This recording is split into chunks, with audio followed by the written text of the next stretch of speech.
Today's lecture is about crisis in the Balkans. We've already talked about the four main causes of World War I. Today we're going to look at the flashpoint or the trigger point that brings all of these nations and alliances together into the Great War. Don't forget you can go to YouTube to find these. Go to edmodo.com and use your account to look at these. The notes are also on my website. And make sure you have the assignment on Edmodo as well. To start this off, we're going to talk about the powder keg of Europe. The powder keg of Europe is this tan area here called the Balkan Peninsula. The Balkan Peninsula is full of many different ethnic groups. You have the Bosnians, you have the Serbians, the Bulgarians, the Albanians. Now, today in modern, you have the Croatians. But today, for the most part, we're going to talk about Bosnia and Herzegovina right here.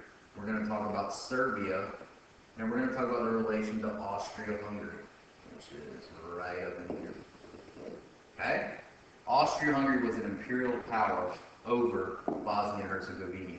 Serbia was a Slavic group that was like a brother to Bosnia and Herzegovina. And right here is Sarajevo, the capital of Bosnia and Herzegovina. That's going to play a major role. Now, this whole peninsula is full of many different ethnic groups that have similarities, but also will be conflicted over their differences. And they're all kind of jam-packed into this one peninsula, and it gets pretty outrageous at times. Why is it called the powder keg? Well, they're referring to a barrel of explosives. And what's it going to take for it to explode? Just one small, tiny little spark. So let's look at it.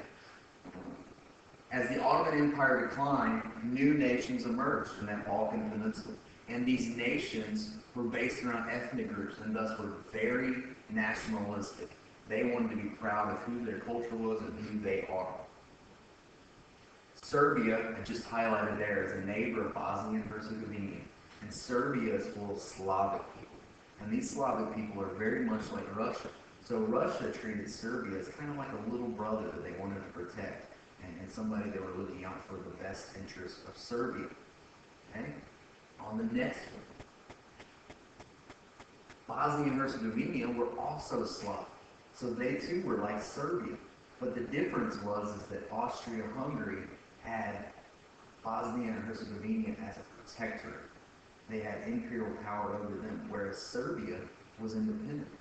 And Serbia wanted Bosnia and Herzegovina to be free, just like they were. They didn't want to have Austria-Hungary, foreigners, outsiders, who weren't like Slavic people, controlling them. So Serbia wanted to free Bosnia and Herzegovina, and they were willing to do whatever it took to do that.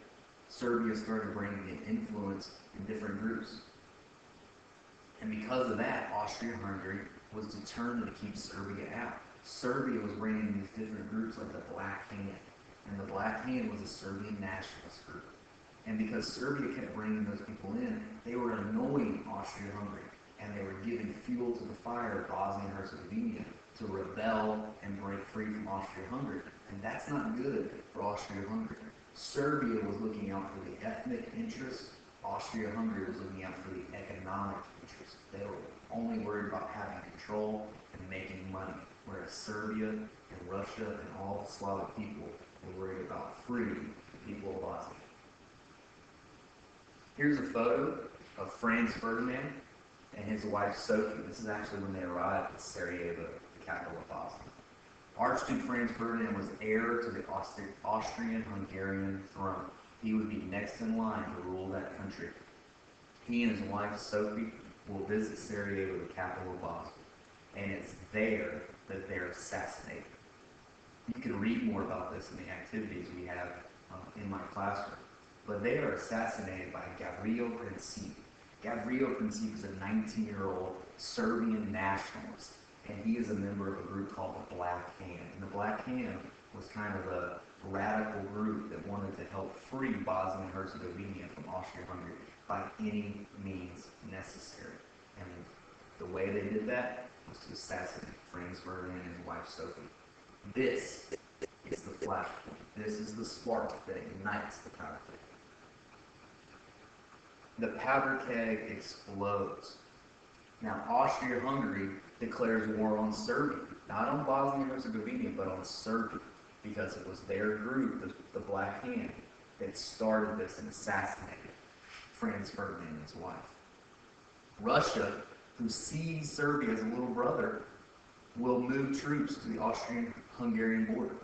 And they fully expect that Germany, who is an ally of Austria-Hungary, will also move troops. So what do? They move troops to Germany's border as well.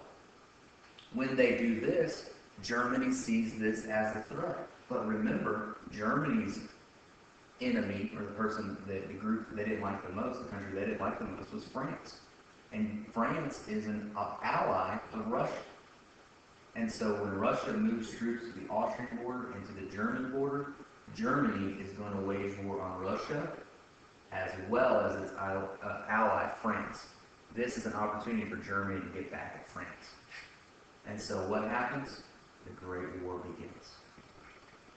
Now, instead of one little tiny incident where Serbia and Austria-Hungary go to war, now you have 6 nations with the Triple Entente and the Triple Alliance combining to create this great war. And they'll bring in many nations and fight for years and cost millions and millions of lives, both civilian and soldier.